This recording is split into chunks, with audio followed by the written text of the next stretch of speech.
Study IQ IAS, अब तैयारी हुई अफोर्डेबल।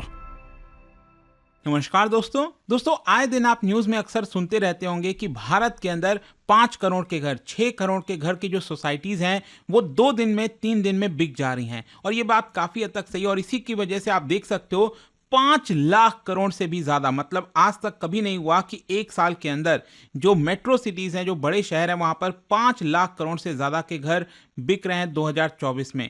वैसे मैं आपको बता दूं 2023 में ये जो आंकड़ा था वो था करीब 4.5 लाख करोड़ का और इस बार ये 5 लाख करोड़ को क्रॉस कर रहा है। तो इसका कारण क्या है? भारत के अंदर जो रियल एस्टेट बूम है वो क्यों आ रहा है, काफी कुछ जानने को मिलेगा। चलिए आगे बढ़ते हैं, लेकिन उससे पहले आप सबको बता दूं कि इस समय अगर आप यूपीएससी की तैयारी कर रहे हैं, कोई भी बैच लेना चाहते हो, तो स्टडी IQ पर ईयर एंड सेल चल रहा है, जिसके तहत आप एक्स्ट्रा डिस्काउंट ले पाएंगे by using this code Ankit live. और सभी के जो लिंक है वो कमेंट सेक्शन में दिए हुए हैं। और इसके अलावा अगर आप MCQs अटेम्प्ट करना चाहते हैं तो मेरे इंस्टा पेज पर जाइए, वहां पर स्टोरीज में जितने भी MCQs हैं उसको भी आप अटेम्प्ट कर पाएंगे।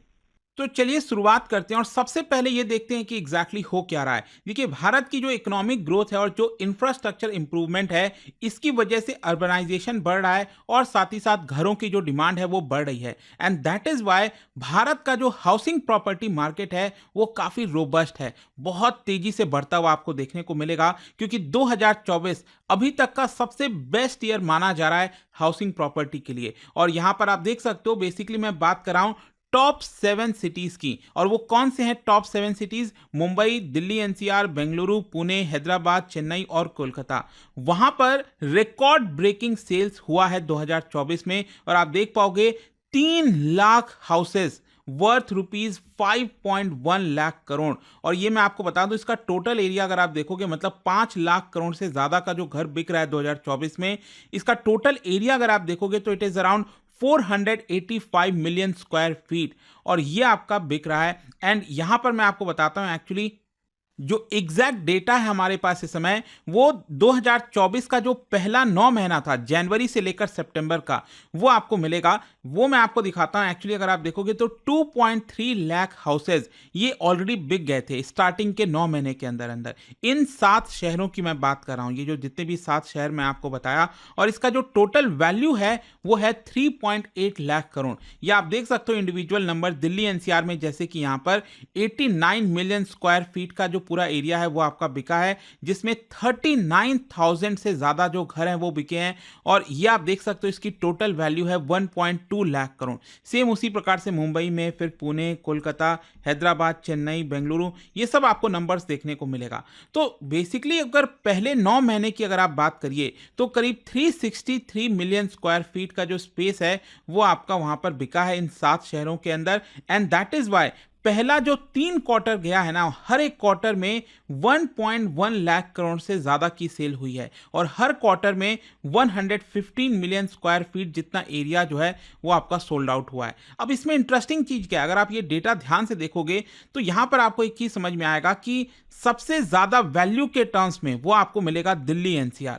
लेकिन यहां पर आपको एक चीज समझने की जरूरत है, दिल्ली NCR में ऑब्वियस सी बात है, यहां पर स्पेशली गुड़गांव काफी ज्यादा प्रीमियम मार्केट बन गया है। इनफैक्ट मैं तो देख रहा हूं कि 3 करोड़ से कम में तो कुछ बात ही नहीं हो रही है, 2 करोड़, 3 करोड़, इससे कम में तो कुछ घर की बात नहीं हो रही है गुड़गांव के अंदर। फिर इसके अलावा नोएडा वगैरह में भी बहुत तेजी से प्राइसेस बढ़ रहे हैं।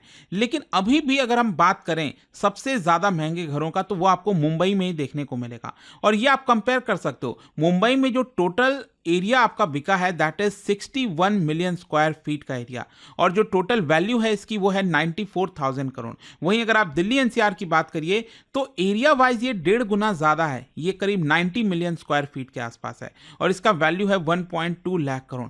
मतलब अभी भी मुंबई में लोग जो है छोटे घर ले पा रहे हैं क्योंकि वहां पर कॉस्ट बहुत ज्यादा है और इसी का कारण है यहां पर दिल्ली NCR में थोड़ा सा आपको बेटर बड़ा जगह मिलेगा अच्छे कॉस्ट में। हाँ, इससे भी ज्यादा अगर आप बेंगलुरु में हो तो बेंगलुरु में वहां पर बताया जा रहा है कि और ज्यादा बड़ा एरिया बिक रहा है घरों का और स्पेशियस एरिया बिक रहा है। अगर आप इसको कंपेयर करो मुंबई और दिल्ली NCR से तो थोड़े से सस्ते घर हैं। फिर बाकी के भी जगह आप यहां पर चाहो तो कंपेयर कर सकते हो। लेकिन यहां पर सबसे इंपॉर्टेंट चीज जो ध्यान देने वाली वो ये है कि इस समय भारत का जो रियल एस्टेट मार्केट है वो प्रीमियम हाउसेस पर बहुत ज्यादा फोकस्ड हो रहा है।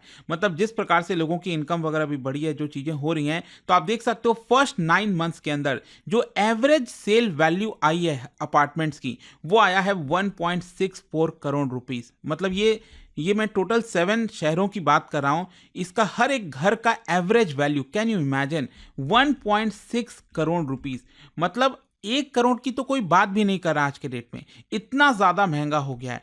1.6 करोड़ एवरेज वैल्यू एक घर का, मतलब बहुत मुश्किल हो गया। इनफैक्ट अगर आप लोअर मिडिल क्लास की बात करें तो वो तो अब सोच ही नहीं पा रहा है इस तरह के घर लेने का। सो यहाँ पर ये जो बात कही जा रही है कि यहाँ पर जो इतने सारे घर बिक रहे हैं, इसकी वैल्यू बढ़ गई है, दैट इज बिकॉज यहाँ पर प्रीमियम हाउसिंग की तरफ लोग ज्यादा जा रहे हैं। एंड स्पेशली दिल्ली एनसीआर में, जैसा कि मैं आपको गुड़गांव का बता रहा था कि काफी तेजी से वहां पर प्रीमियम हाउसिंग को लोग ज़्यादा पसंद कर रहे हैं। और स्पेशली मैं आपको बता दूं कि ये पहला 9 महीने का जो आंकड़ा है वो तो मैंने आपको बताया, लेकिन जो आखिरी वाला क्वार्टर है, अक्टूबर नवंबर दिसंबर, ये आपका यहाँ पर फेस्टिव सीजन का रहता है और फेस्टिव सीजन में और लोग ज़्यादा खरीदना पसंद करते हैं। तो इसलिए बताया जा रहा है कि जो टोटल यहाँ पर जो यूनिट्स बिकने वाले हैं वो होगा 3 लाख यूनिट से ज़्यादा पूरे साल भर का, और इसकी टोटल वैल्यू 5 लाख करोड़ से ज्यादा को क्रॉस कर जाएगी, विच विल बी रिकॉर्ड। खैर, यहां पर अगर हम बात करें कि इसका कारण क्या है, आखिरकार इतने सारे घर, इतना रिकॉर्ड बूम आपको देखने को मिल रहा है, तो इसके पीछे का कारण क्या है?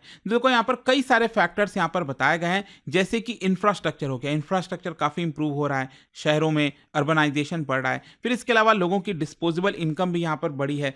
स्पेशली आपने देखा होगा, नोटिस किया होगा, जब हम कोविड में चर्चा कर रहे थे और कोविड के बाद ये बोला जा रहा था कि के शेप रिकवरी होगी।